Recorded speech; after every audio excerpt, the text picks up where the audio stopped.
नमस्कार दोस्तों, good morning. आपका रोजगार इस किरदार में बहुत बहुत स्वागत है। उम्मीद करता हूं कि आप स्वस्थ होंगे और मस्त होंगे, शानदार और जबरदस्त होंगे।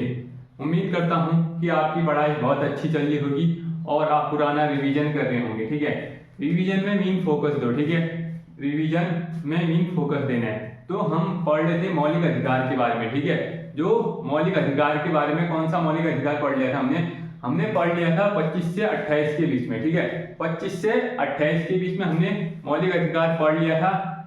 आज हम पढ़ेंगे, ठीक है, आज हम पढ़ेंगे 29 से 32 तक। ठीक है, 32 तक। लेकिन 29 से 30 के बीच जो मौलिक अधिकार है उनको हम पहले अलग पढ़ेंगे। ठीक है, पहले हम उसको अलग पढ़ेंगे, फिर जो दो मौलिक अधिकार है उसके बारे में हम बाद में डिस्कशन करेंगे। ठीक है, तो देखते हैं, आगे बढ़ते हैं। ठीक है, तो मौलिक अधिकार, ठीक है, 29 से 30 तक पहले बढ़ते हैं। ठीक है, 29 से 30 के बीच में आता है जो सांस्कृतिक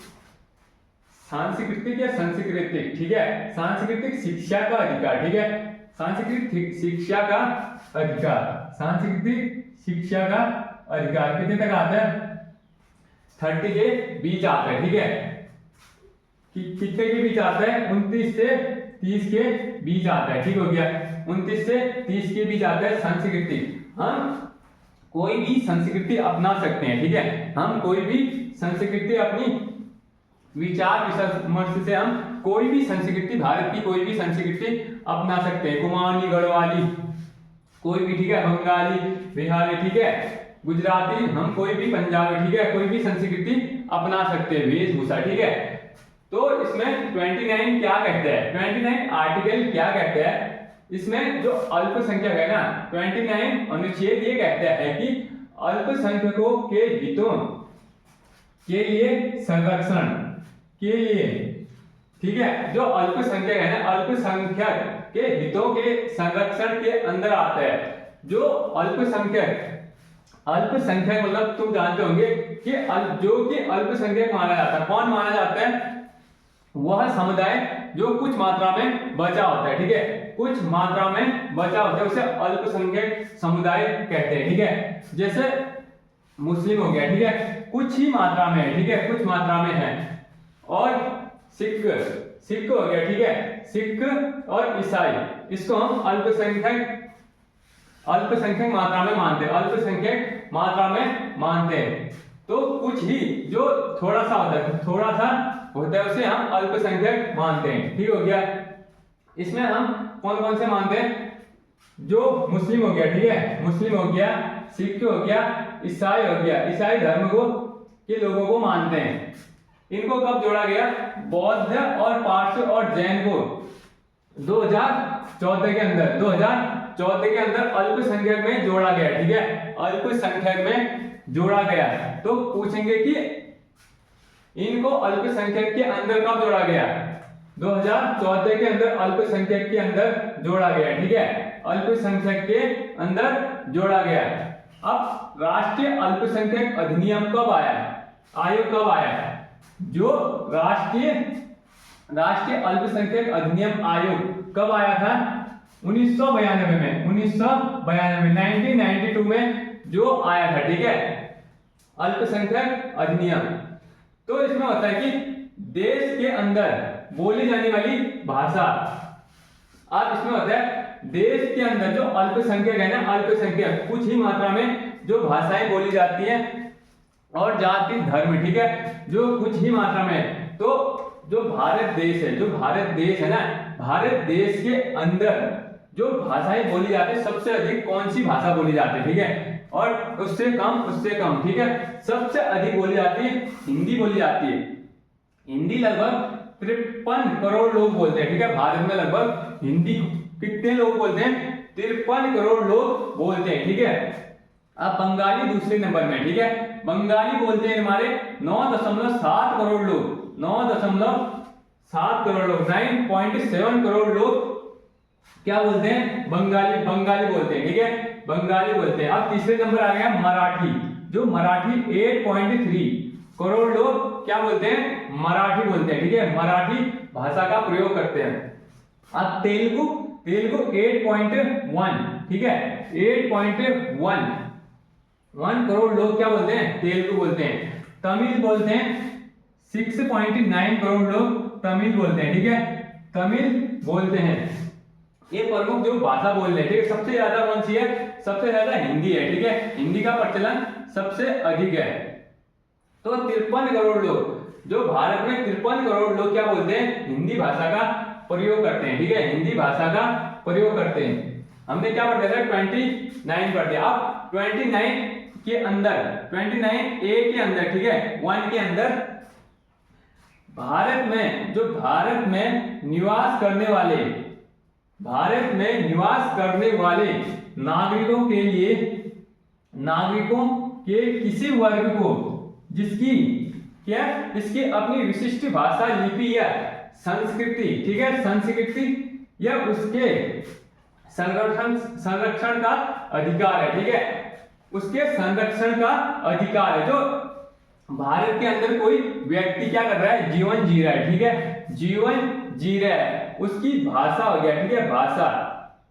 हिंदुस्तान की भाषा कौन सी है, जो भारत की भाषा है देवनागरी, ठीक है देवनागरी है। तो भाषा और लिपि या संस्कृति, ठीक है संस्कृति या वेशभूषा, ठीक है संस्कृति के संरक्षण मतलब बचाव, ठीक है बचाव का अधिकार है, ठीक है बचाव का अधिकार है। किसमें है, आर्टिकल 29 के ए में, ठीक है आर्टिकल 29 के ए में ये बोला गया है, ठीक है। जो भाषा हो गया निवास, ये है निवास करने वाले, जो भारत में निवास करते हैं ना, जो भारत में निवास करते हैं उन लोगों के लिए प्रमुख छूटें हैं, ठीक है विशिष्ट भाषा और लिपि, संस्कृति और उसके संरक्षण का अधिकार है उन लोगों को, ठीक है उन लोगों को क्या है, संरक्षण करने का अधिकार है। अब आए हम 29 के 2 में। 29 के 2 में क्या बोला गया है, 29 के 2 में ये बोला कि राज्य द्वारा, जो राज्य हो गया, ठीक है राज्य द्वारा पोषित व शैक्षणिक संस्था पोषित व, एक तो खाद्य केंद्र हो गया, ठीक है खाद्य केंद्र, खाद्य की सुविधा और शैक्षणिक शिक्षा की सुविधा, शिक्षा संस्थान में केवल भाषा और मूल वंश या जाति के आधार पर कोई भेदभाव या वंचित नहीं होगा, ठीक है। जो व्यक्ति भारत का है, ठीक है जो व्यक्ति भारत का है उसमें खाने और शैक्षणिक संस्था मतलब शिक्षा के आधार पर और मूल वंश जो वह भारत का नहीं है बोल के हम उसको टॉर्चर नहीं कर सकते, ठीक है कौन सी जाति का है, उच्च जाति का है और निम्न जाति का है बोल के हम उसको टॉर्चर नहीं कर सकते, ठीक है उसको हम वंचित नहीं कर सकते हैं, ठीक है। किसको, कौन सा आर्टिकल कहता है ये, आर्टिकल 29 का 2 बोलता है, ठीक है 29 का 2 बोलता है कि इनको भी अधिकार है शिक्षा लेने का, ठीक है इनको भी खाने का पीने का और समाज में रहने का, ठीक है इनको भी अधिकार है। कौन सा आर्टिकल कहता है, 29 का 2। अब 29 का 2 तो बोल दिया इसने। अब 30, ठीक है 30, आर्टिकल 30 ये बोलता है कि जो आर्टिकल 30 है ना, सभी अल्पसंख्यक मतलब कुछ बचे लोग या सबसे कम होते हैं, ठीक है अल्पसंख्यक मतलब कुछ ही मात्रा में, सभी अल्पसंख्यकों को अपनी रुचि की शैक्षिक संस्थाओं एवं स्थापना करना और प्रशासन का अधिकार है, ठीक है। जो कुछ लोग बचे हैं, ठीक है जो अल्पसंख्यक लोग बचे हैं उनके लिए अपनी रुचि के अनुसार, अपनी इच्छा के अनुसार शिक्षा संस्थाओं, जो शिक्षा संस्थाएं केंद्रीय शिक्षा संस्थाएं स्कूल हो गया, ठीक है और बड़े बड़े कॉलेज हो गए, ठीक है वो अपनी स्थापना या प्रशासन के अधिकार कर सकते हैं, उनको राज्य सरकार या केंद्र सरकार दिला सकता है, क्या शिक्षा संस्थाओं की स्थापना करना उनको बोल सकते हैं, ठीक हो गया। अब इसमें ये बोल रहा है, अब हमने क्या पढ़ दिया 30 का 1, अब हम 30 का 2 में जाएंगे, ठीक है 30 का 2 में जाएंगे। इसमें क्या बोल रहा है, राज्य सहायता देने के लिए अल्पसंख्यकों का भेदभाव नहीं करेगा। जो राज्य है ना, राज्य अल्पसंख्यक मतलब जो अल्पसंख्यक जो जाति के आधार पर कोई भेदभाव नहीं करेगा, ठीक है, जाति के लिंग के आधार पर कोई भेदभाव नहीं करेगा, ठीक है, ये निम्न जाति का है, ये उच्च जाति का है बोल के कोई भेदभाव, राज्य कोई भेदभाव नहीं करेगा। किसमें बोल रहा है? आर्टिकल 32 में जो अल्पसंख्यक लोग हैं उनको सहायता देने से कोई भेदभाव नहीं करेगा, वंचित नहीं करेगा, ठीक हो गया। आर्टिकल 31 राज्य द्वारा संपत्ति के लिए, जो संपत्ति होती है ना, राज्य द्वारा संपत्ति के अधिग्रहण के खिलाफ अधिकार, ठीक है, जो कि उसकी संपत्ति है, ठीक है, वो अपना ग्रहण कर रहा है, ठीक है, वह संपत्ति का अधिकार, ठीक है, संपत्ति के लिए अधिग्रहण अपने आप ग्रहण कर रहा है, उनके खिलाफ अधिकार है कि निरस्त या समाप्त नहीं करेगा, कौन? राज्य नहीं करेगा, ठीक है, उनका अधिकार समाप्त नहीं करेगा। किसका? जो संपत्ति अधिग्रहण कर रहा है, ठीक है, राज्य उनका अधिग्रहण कर रहा, मतलब जो वो संपत्ति अधिग्रहण कर रहे हैं, ले रहे हैं, तो राज्य उसका क्या नहीं करेगा? समाप्त नहीं करेगा या निरस्त नहीं करेगा बोल रहे हैं, ठीक है, राज्य समाप्त नहीं करेगा या निरस्त नहीं करेगा, हमने पढ़ लिया था, ठीक है। अब पढ़ेंगे हम 32, ठीक है, 32 जो 32 है, इसमें बोल रहे हैं कि संवैधानिक उपचारों का अधिकार, संवैधानिक उपचारों का अधिकार। तो संवैधानिक उपचारों का आर्टिकल 32 को डॉक्टर भीमराव अंबेडकर ने क्या बोला था? डॉक्टर भीमराव अंबेडकर ने ये बोला था कि संविधान का हृदय बोला था, ठीक है, संविधान का हृदय बोला था। किसने? डॉक्टर भीमराव अंबेडकर जी ने, ठीक है। आर्टिकल 30 जो संवैधानिक उपचारों का अधिकार, ठीक है, संवैधानिक उपचारों का अधिकार, और डॉक्टर भीमराव अंबेडकर जी ने बोला था कि संविधान का हृदय, ठीक है।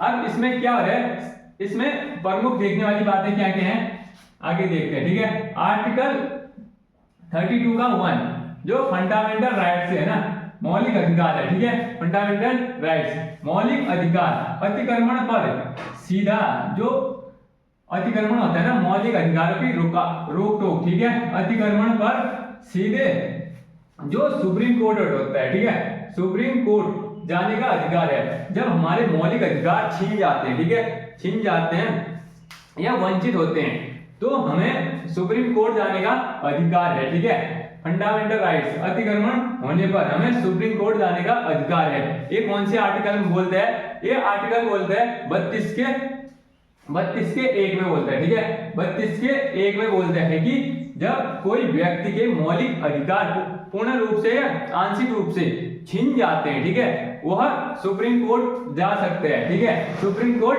जा सकते हैं।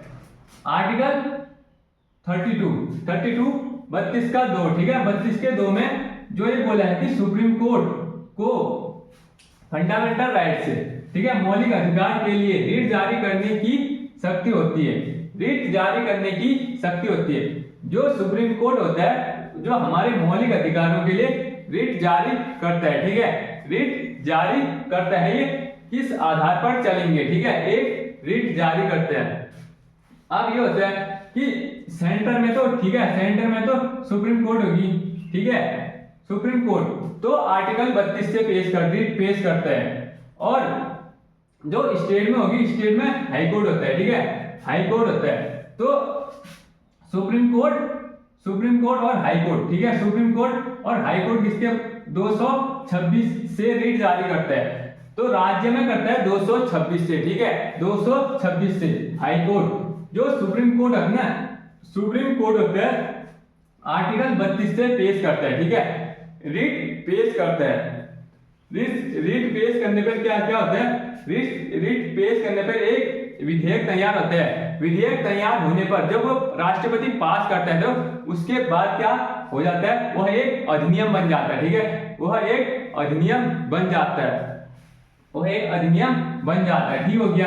आर्टिकल 32 का 3, आर्टिकल 32 का 3 क्या बोल रहा है कि संसद अन्य न्यायालयों, जो संसद होते हैं ना, मान लीजिए जो पार्लियामेंट है हमारी, ठीक है, संसद अन्य न्यायालयों को रीट जारी करने का अधिकार है। जो संसद होता है, ठीक है, संसद जो हमारा संसद पार्लियामेंट है, हमारी संसद जो पार्लियामेंट होगी वो रीट जारी करने का अधिकार है। जैसे हमारे डिस्ट्रिक्ट कोड हो गया, ठीक है, और स्टेट कोड हो गया, तो इसको रीट जारी करने का अधिकार है। इनको रीट जारी कर सकती है कि इनके लिए कौन कौन से अधिकार बनाए जाएंगे, होंगे, मिलेंगे, ठीक है, मिलेंगे बोल के। जैसे डिस्ट्रिक्ट कोड हो गया, राज्य में हाई कोर्ट हो गया, अब स्टेट में सुप्रीम कोर्ट, ये कौन तय करेगा, ये संसद पार्लियामेंट तय करेगी, ठीक है। तो अब पढ़ने जा रहे हैं आर्टिकल 32 का 4, ठीक है, आर्टिकल 32 का 4, संविधान प्रावधान नहीं हो तो फंडामेंटल राइट्स समाप्त नहीं होंगे। यदि संविधान प्रावधान नहीं हो तो मौलिक अधिकार समाप्त नहीं होंगे, ठीक है। ये बोल रहे हैं कि संविधान प्रावधान, ठीक है, प्रावधान नहीं हो तो हमारे जो मौलिक अधिकार हैं वो समाप्त नहीं होंगे। अब आर्टिकल 32 में यह आता है कि आर्टिकल 32 में सुप्रीम कोर्ट 5 प्रकार के रीट जारी करता है, ठीक है। अब उन रीटों को पढ़ेंगे, कौन कौन से रीट सुप्रीम कोर्ट जारी करते हैं, ठीक है, कौन कौन से रीट जारी करते हैं। नंबर 1 बंदी प्रत्यक्षीकरण, ठीक है, नंबर 2 परमादेश, ठीक है, परमादेश। नंबर 3 प्रतिषेध, ठीक है, प्रतिषेध। नंबर 4 हो गया उत्प्रेक्षण हो गया। नंबर 5 हो गया अधिकार प्रच्छा, ठीक है, अधिकार प्रच्छा। तो इसमें होता है कि आप पढ़ेंगे बंदी प्रत्यक्षीकरण, ठीक है। बंदी प्रत्यक्षीकरण में क्या होता है, बंदी प्रत्यक्षीकरण में ये होता है कि वह व्यक्ति जो मुजरिम होता है ना, मुजरिम हो या न हो, उस टाइम तक तो मुजरिम हो भी सकता है, नहीं भी हो सकता है, ठीक है, उसको सशरीर कोर्ट में पेश करना पड़ता है। जो कोर्ट होता है उसमें पेश करना पड़ता है, बंदी बनाकर उसको कोर्ट में पेश किया जाता है, ठीक है, कोर्ट में पेश किया जाता है उस व्यक्ति को। कितने टाइम के अंदर, कितने समय के अंदर उसको कोर्ट में पेश किया जाए, 24 घंटे के अंदर, 22 आवर्स के अंदर, 24 आवर्स के अंदर उसको मजिस्ट्रेट में पेश किया जाता है, ठीक है। कोर्ट में पेश किया जाना अनिवार्य होता है, कोर्ट में पेश किया जाना अनिवार्य होता है, किसके अंदर, बंदी प्रत्यक्षीकरण के अंदर। अब परमादेश हम आदेश करते हैं, ठीक है, हम आदेश करते हैं न्यायालय को, ठीक है, न्यायालय को जो हमारा न्याय देता है, ठीक है। जब कोई लोक अधिकारी अपना कर्तव्य का निर्वहन नहीं करता है तो हम यह आदेश करते हैं, परमादेश, ठीक है, हम आदेश देते हैं, ठीक है, हम आदेश देते हैं कि हमारे लिए यह कानून होना चाहिए, ठीक है, यह कानून होना चाहिए। तो जब कोई लोक अधिकारी बड़ा अधिकारी अपने कार्य कर्तव्यों का पालन नहीं करता है तो उस टाइम हम ये पत्र लिख सकते हैं कि यह अधिकारी यह कार्य नहीं कर रहा है बोल के, ठीक है, हम परमादेश या अर्जी लगा सकते हैं, ठीक है, अर्जी लगा सकते हैं। तो ये दूसरा हो गया। अब तीसरा है प्रतिषेध का मतलब है प्रतिषेध मतलब मना करना, ठीक है, मना करना, ठीक हो गया, मना करना।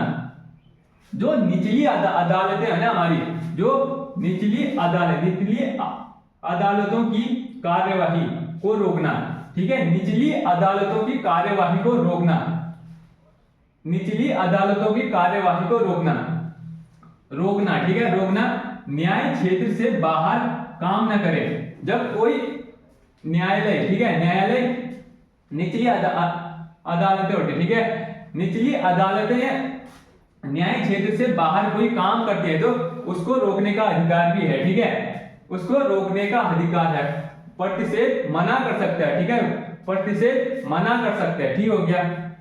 अब उत्प्रेक्षण ये है कि प्रमाणित करना, उत्प्रेक्षण यह प्रमाणित करना, उत्प्रेक्षण का मतलब होता है प्रमाणित करना, हाँ यह कार्य हो गया, ठीक है, यह समाप्त हो गया। प्रमाणित करना, हमने उसको प्रमाणित कर दिया, ठीक है, प्रमाणित कर दिया, हमने वो कार्य कर दिया।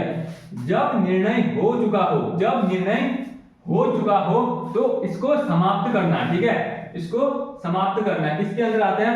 उत्प्रेक्षण के अंदर, ठीक है, उत्प्रेक्षण के अंदर। उत्प्रेक्षण के अंदर क्या आता है? जब कोई कार्य समाप्त हो चुका हो, ठीक है, कार्य प्रमाणित हो चुका हो, ठीक है, जब निर्णय हो चुका हो, ठीक है, इसको समाप्त करना, ठीक है, इसको समाप्त करना, ठीक हो गया। अब अधिकार हो गया, अधिकार प्रच्छा। अधिकार प्रच्छा में इसमें होता है किसी अधिकारी से कानून का उल्लंघन। अधिकार प्रच्छा, ठीक है, इसमें किसी अधिकारी से कानून का उल्लंघन, जब कोई अधिकारी रिश्वत लेता है, ठीक है, कानून का उल्लंघन करते हैं, हमें यह अधिकार है कि यह इसकी जांच होनी चाहिए। हम क्या कर सकते हैं? उसमें हम विद्रोह कर सकते हैं, ठीक है, हम उसमें मतलब आवाज उठा सकते हैं, ठीक है, आवाज उठा सकते हैं। यह अधिकारी यह काम नहीं करेगा, यह इसको निष्कासित किया जाए, ठीक है, इसको निष्कासित किया जाए बोल के हम इसको बोल सकते हैं। ठीक हो गया, हमने इतना पढ़ लिया, ठीक है, 29 से 30 के बीच में जो हमने पढ़ लिया था, ठीक है। तो दोस्तों जो मेरी गलतियां हो रही, ठीक है, जो मेरी गलतियां हो रही पढ़ाने में, तो आप मुझे कमेंट बॉक्स में बता दीजिएगा कि कहाँ कहाँ पे गलतियां हो रही, ठीक है, जो मैं अपने पे सुधार कर सकूं, ठीक है, जो मैं अपने आप पे सुधार कर सकूं। ठीक हो गया, तो हमने इतना पढ़ दिया था, हम इससे आगे हम कल पढ़ेंगे, ठीक है। जय हिंद दोस्तों, जय भारत।